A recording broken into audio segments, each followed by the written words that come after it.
네. 여성가족부를 폐지하시겠다고 공약을 네. 내세우셨는데 네.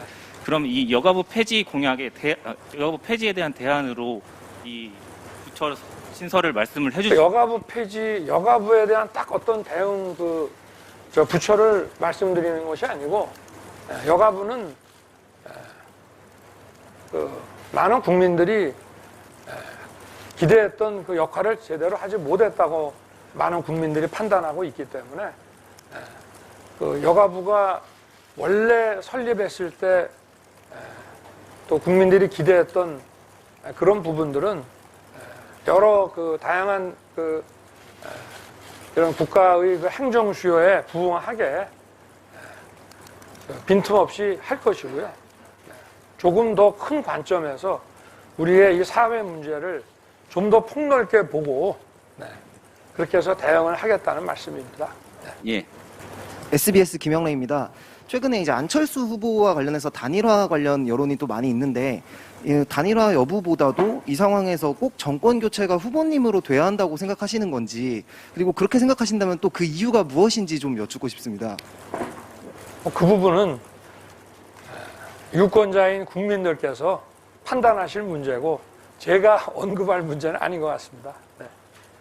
네, 안녕하세요. 아시아투데이 이유진 기자입니다. 최근 청년층 표심을 공략하기 위해서 이제 집중 행보를 보이고 계신데 20대 남성 표심 위주로 여가부 폐지, 병사 월급 인상 등을 좀 하면서 여성들은 조금 소외되고 있는 게 아니냐는 지적이 나오는데 이 부분에 대해서는 좀 어떻게 생각하시는지 궁금합니다.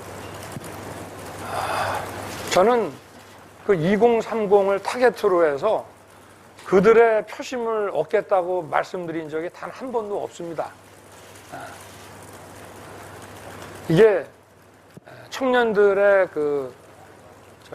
어떤 정상적이고 원만한 그 사회 진입을 위해서 그 양질의 지속 가능한 일자리 창출이 중요하다고 말씀드린 것은 그거는 딱 청년층을 그 대상으로 한 것이 아니라 그들의 그 일자리와 주거와 이런 그 확보를 통해서 그 사회에 진출한다고, 정상적으로 잘 진출한다고 하는 것은 우리 사회 모든 세대에 걸쳐서 다 그 필요한 전체 공익에 부합하는 일이고요. 그리고 또 제가 최근에 사병 월급 200만 원, 그 병사 월급 200만 원 말씀을 드린 것도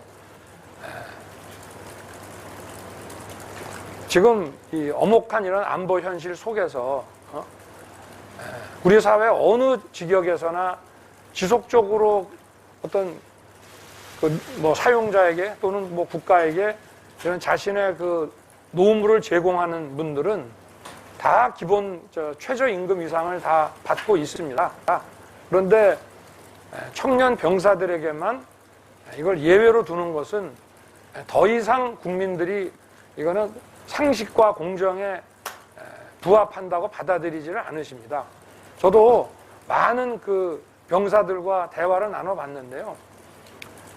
저희들이 그 생각하는 그 어떤 병역 내의 복지 그런 제도보다 이것을 가장 먼저 요구를 하고 있습니다. 의식이 많이 바뀐 것이죠. 이거는 공정과 상식에 안 맞는다는 것이고 또 국가 재정의 우선순위로 봤을 때에도 결코 이게 뒤로 밀리지 않는다는 것입니다. 그래서 이거는 여기에 대해서 월급을 더 받게 되는 그 세대만이 아니고 이들의 부모에게도 이것은 안정적으로 자녀들에 대한 어떤 책임감에서 조금이나마 편안한 마음을 가질 수 있는 것이기 때문에 이건 40, 50 세대에게도 도움이 되는 그런 것이지 딱 그 10대 후반이나 20대 초반에 병역의 의무를 지닌 일부 남성에게만 해당되는 그런 문제는 저는 아니라고 생각합니다. 네, 안녕하십니까. 한국경제신문 이동훈입니다. 최근 방역 패스 관련해가지고 비판이 많은데 여기에 대해서 후보님 생각이 궁금하고. 방역 패스 문제는 제가 이런 의료 전문가는 아닙니다만은 지금의 이 방역 패스는 좀 과학적 근거가 저는 부족하다고 보고 있습니다. 이 역학조사를 계속해서 지금 아마 작년에 코로나가 처음 창궐하기 시작할 때는 역학조사를 조금 한 것 같은데 그 후에 이 코로나에 그 확진된 분들을 치료하기 전에 그 과정에서 충분한 역학조사를 하고 그것이 과연 데이터화돼서 그 근거에 기초해서 지금 치료와 방역 정책을 펴고 있는지 상당히 의문입니다. 우리가 지하철 같으면은 굉장히 밀집도가 높은데 그 지하철을 이용한 분들이 지하철을 이용했다고 해서 과연 이 코로나 감염이 그러면 높아졌느냐? 대부분은 경험적으로 느끼기에 그렇지 않다고 생각합니다. 그 이유는 뭐냐? 마스크를 쓰고 있으면은 이 감염이나 또 코로나를 퍼뜨릴 가능성이 낮다고 보는 것이죠. 그러나 마스크를 안 한 경우에는 감염의 그 위험성이 높고요. 그렇다면은 방역 패스를 지하철도 허용을 하는데 마스크를 쓰고 마트에 가서 물건 사는 것을 과연 방역 패스로 해서 생필품을 사려고 하는 그 어떤 기본권을 과연 제한할 필요가 있느냐? 대단히 의문이고요.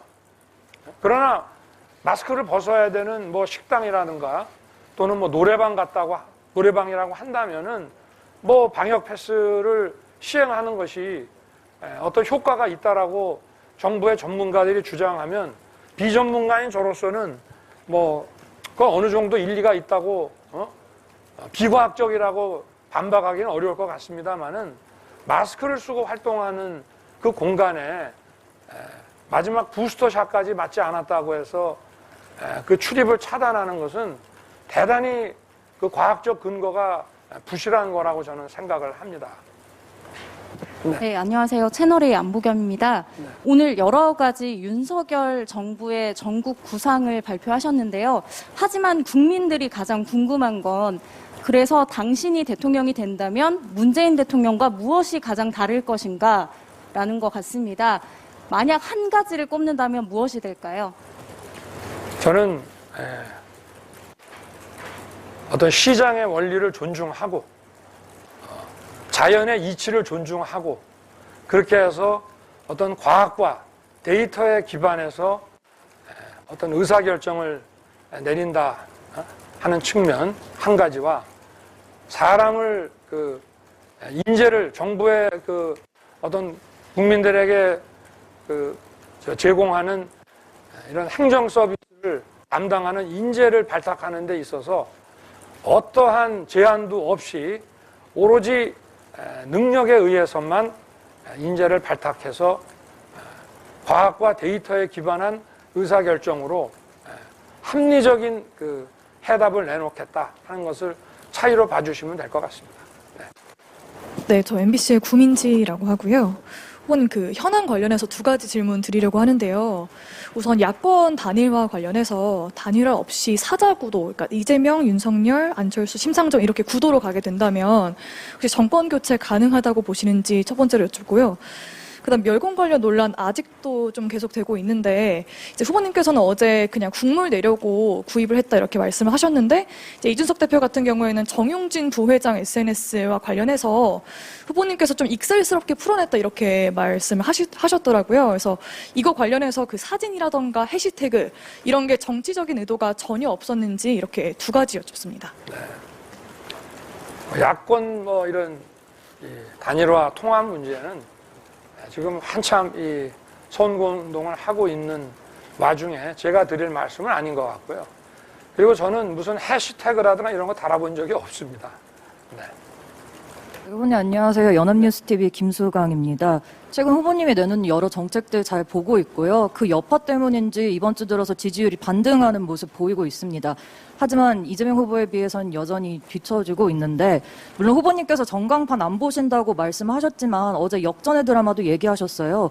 이재명 후보와의 골든크로스 시기 언제쯤으로 예상하고 계신지 궁금합니다. 그건 잘 모르겠습니다. 죄송합니다. 예. 네. 안녕하세요. 조세일보 조문정 기자입니다. 오늘 후보님께서는 표현의 자유를 또 언급하셨는데 그 후보님의 그 주말 장보기와 무관하게 그 멸공 논란이 되고 있는 그 상황에 대해서 어떻게 생각하시는지 어제 말씀해 주신 것 그 입장 그대로이신지 여쭙고 싶습니다.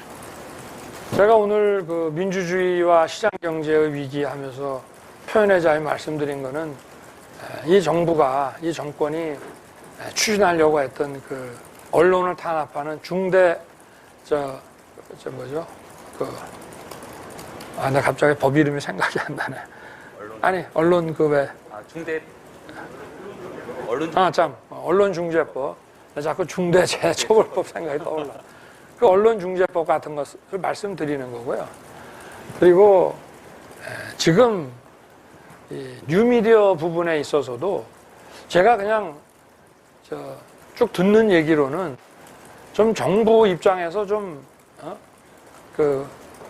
불편하다 하면은 상당히 많은 제약을 하는 거로 알고 있습니다. 이런 것들이 지금 뉴미디어도 하나의 민간 언론으로서 기능을 하고 있는데 그런 이런 언론중재법이라든가 이런 뉴미디어를 대하는 이런 정부의 이 태도들이 좀 문제가 좀 심각하다고 보고 있습니다. 예, YTN의 이경국 기자입니다. 이준석 대표는 선대위 재구성될 건 관련해서 이제 발전적인 해체라고 평가하기도 했었는데 실제로 개편된 이후에 좀 체감하시는지 어떤 변화를 느끼고 계신지 좀 궁금하고요. 향후 선거운동 어떤 구체적인 구상도 말씀 주시면 좋겠습니다. 그래서 원래 선거 전략은 공개하는 게 아니고요. 하여튼 의사결정이 조금 더 빨라진 점이 좀 새로운 특색이라면 특색이고, 그리고 좀 우리 선거운동에 좀 선거운동을 주도해 나가는 그런 분들이 좀 종전보다 조금 이 연령이 조금 밑으로 내려왔다. 그래서 그런 면에서 좀 더 아이디어들도 좀 더 나오고 그런 것 같습니다. 좀 더 지켜봐야 될 것 같습니다. 네. 네, 안녕하세요. JTBC 강희연 기자입니다. 이제 대선이 한 50일 정도 남았는데 아직까지 경선 과정에서 경쟁을 했었던 유승민 후보도 홍준표 후보와의 원팀이 완벽하게 이루어지지 않는 것 같아서 어떻게 소통을 하고 계신지, 노력하고 계신지 궁금하고요. 네. 또 이제 선대위 개편 과정에서 이제 결별을 했던 김종인 위원장과도 또 소통하고 계신지 물어보고 싶습니다. 하여튼 함께 경선을 했던 분들하고 소통을 위해서 노력을 하고 있습니다. 네. 네, 안녕하세요. 더 팩트 신진환 기자입니다. 대선이 57일 남았는데 남은 본선 레이스 과정에서 가장 큰 변수와 관건이 있다라면 좀 어떤 것이 있다라고 좀 생각을 하시는지 궁금합니다. 글쎄, 그건 알 수 없을 것 같습니다. 네. 선거라고 하는 것이 제가 정치 경험은 짧지만 제가 직접 당사자가 아니라 바깥에서 관전을 많이 해오지 않았겠습니까? 어떤 변수에 의해서 어떻게 영향을 받을지는 그건 알 수가 없는 거고, 하여튼 최선을 다해서 마지막 순간까지 하는 것이 중요하다고 저는 보고 있습니다. 네, 저 미국 NK뉴스의 김정민 기자입니다. 네. 현안 질문 먼저 하나 하겠습니다. 오늘 아침에 북한이 미사일을 또 한 번 쐈고 좀 위협이 계속되는 상태인데 이런 것에 대해서 방지하실 계획 어떤 식으로 생각을 하고 계신지. 방지. 네, 그리고 또 최근 75.2%의 한국인이 핵 잠수함을 찬성한다는 통일연구원 설문조사 결과가 있었고 이재명 후보는 핵잠을 추진하겠다고 국방공약으로 얘기를 한 상태인데 이것에 대해서 어떻게 생각하시는지 부탁드립니다. 지금 1월 5일 날도 극초음속, 그러니까 한 마하 5 이상의 극초음속 미사일을 발사를 했습니다. 또 오늘 아침에도 미사일을 발사했는데 이 미사일의 성격에 대해서는 아직 확실하게 파악이 안 된 것 같고요. 이 마하 5 이상의 미사일은 발사가 되면은 거기에 만약에 핵을 탑재했다 그러면은 우리 수도권에 도달해서 대량 살상을 하는데 걸리는 시간이 1분 이내입니다. 요격이 사실상 불가능합니다. 그러면은 그 조짐이 보일 때 소위 우리 삼축 체제의 가장 제일 앞에 있는 킬체인이라고 하는 이 선제 타격 밖에는 막을 수 있는 방법이 지금 없고요. 근데 이 정부는 그 북한의 어떤 그 호의적인 어떤 평화